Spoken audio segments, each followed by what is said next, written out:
Understanding the big picture of anything allows us to reap a whole lot more rewards from the little picture. I'm Colin Wright, and you are watching Consider This.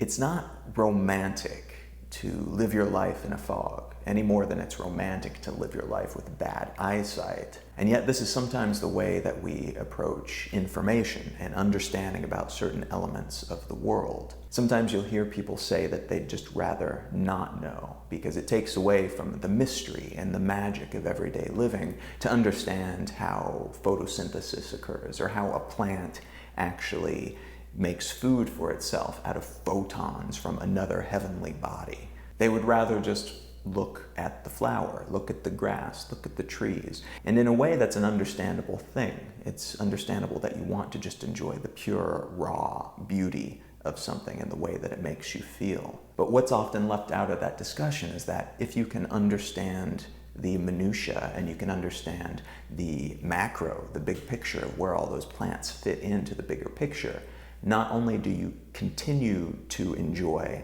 the aesthetic beauty and the way that they make you feel, you can also add additional context to that information. And so suddenly you're not just looking at a flower and seeing a flower, you are seeing a rich, vibrant piece of a larger biome. You are seeing a core component of an ecosystem. You're seeing a marvel of nature that has iterated and iterated and iterated for billions of years to come up with this thing that works so nearly magically, but in a way that we can actually understand and reproduce, and in a way that we can map and see where this little tiny piece fits into this great big picture that we are a part of. So the idea that greater understanding of the world, of any component of the world, might somehow eliminate our enjoyment of it, fails to recognize that we get additional potential levels of enjoyment the more we understand.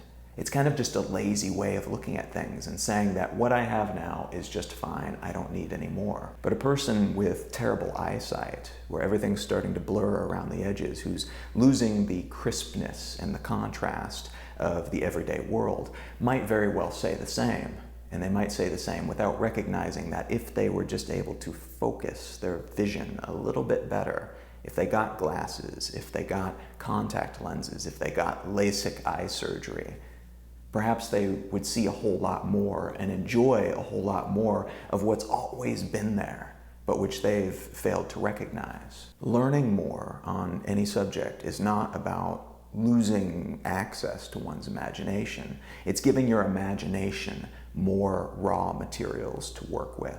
Digging down deeper into something like biology and learning about the minuscule, learning about mitochondria, increases your ability then to imagine on a scale that you can't when you're limited to the scale of a flower or a plant. Similarly, learning about quasars in far-off galaxies allows you to think in a great big scale that you couldn't have thought of if you're limited to the scale of the field in which you are wandering and where you are seeing this flower. Limiting ourselves to just that one scale, the incredibly obvious scale that we're just handed by default, also limits our capability to think big and to think very, very small. And as a result, limits our capacity for certain types of joy and experience. To keep oneself ignorant of anything is not to increase one's capacity for imagination or to increase one's access to the magic of everyday experience.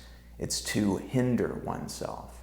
It's to keep oneself limited and cloistered and to keep blinders on, because you're afraid of losing what you've got in pursuit of something that you could have. And very fortunately, that is not the way that things work. As you increase your intellectual horizons, you also increase your capacity for imagination and for joy.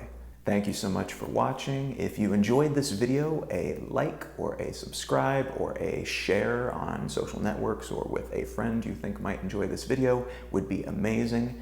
You can find out more about me and my work at colin.io. My podcast is Let's Know Things. You can find that at letsknowthings.com. And my blog is Exile Lifestyle, which is at exilelifestyle.com. You can find me pretty much everywhere on the internet at Colin is my name. And if you'd like to ask me a question to answer in a future video, you can do that in the comments below or by going to colin.io/contact.